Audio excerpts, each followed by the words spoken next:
Looks like we're recording right now. Okay, guys. So I'm Mafuzer. Hello. So today I'm going to teach you guys. Well, most of you guys already know, but maybe I can clarify things a little bit more. So we're gonna teach you how to work with the loc and the iloc function from the pandas library.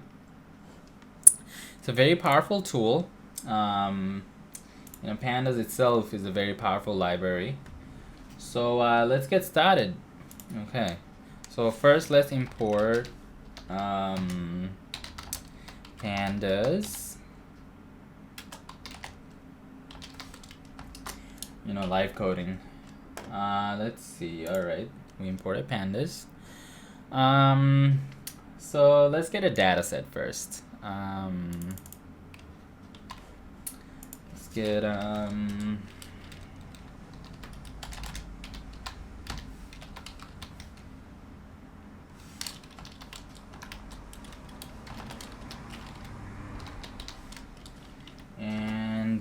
now that we've got the data set, let's look at the head. Alright, so there's the data set. If you guys look at it, so when you call the head function, it only gives you the first 5 rows. But if you want to see the length and the shape of the function, the shape of the data set, you can call df.shape, and we give you, so the row always comes first, and then there's the columns, as you can see. So we got 150 rows and 5 columns. Alright, let's get started. So difference between loc and iloc. The loc function always takes values, string values, and then the iloc function always takes a location of it's exclusive on the iloc part. What I mean is that, okay, so let's start with loc first. Let's say you want to take the first 3 rows, okay? First 3 rows and the first 2 columns, okay? So what you call is df.loc, you call loc, then you put it in brackets, not parentheses, brackets, okay? So first you're gonna call the rows, like when we call the shape, the rows comes first and the columns comes after. So first we're gonna call the rows. So the rows, you can give it a range, or you can just call one row, it doesn't matter, but you have to give it a range. So if you give it a range, let's say we want from row 0 to the row number 3, okay?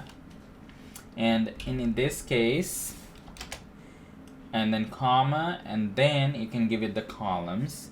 Say we want the first 2 columns, and then you can in this case you'd have to specify the names of the columns, because that's how the loc function works. So sepal length, comma, and it comes in as a list. Sepal width, gotta put the, okay. So when we call that function, look what comes up. So it gives a sepal length and a sepal width, and the first, and so this is inclusive. From 0 to 3, it gives us from 0 to 3. But when we call the iloc function for the same thing, so if we call df.iloc, and okay, so let's give it a range from 0 to 3, same range, and then we give it a column. But now we cannot give it the column names, because that's not how iloc works. So now you have to specify where it actually is. So if we give it the row for the columns from 0 to 3, this 3 is exclusive, so it doesn't include the 3. So it's gonna go up to 0 to 2, and then that's all it's gonna show. Okay? And if you run that,